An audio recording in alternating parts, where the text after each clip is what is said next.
Anjing siapa itu? Lewat tagor lain.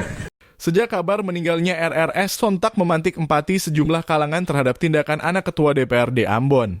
Terbaru pemuda anak komplek BTN Kebun Cengkeh parodikan kronologi kejadian persis yang dilakukan anak ketua DPRD kepada RRS. Hanya saja dalam video tersebut lebih mengutamakan edukasi agar segala permasalahan diselesaikan secara bijak tanpa melakukan tindak kekerasan.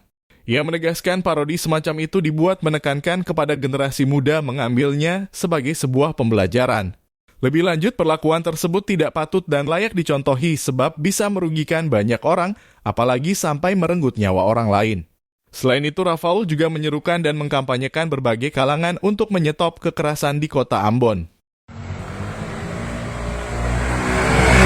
Anjing siapa itu? Lewat tagor lain.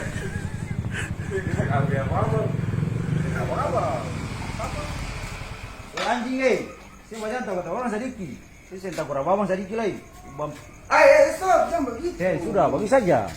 Semua masalah katong bisa selesaikan baik-baik. Siap. Yang perlu katong kekerasan. Siap, kakak. Tegur dong baik-baik. Maaf.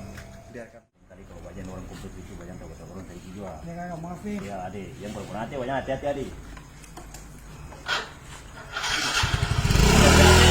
Hati-hati adik.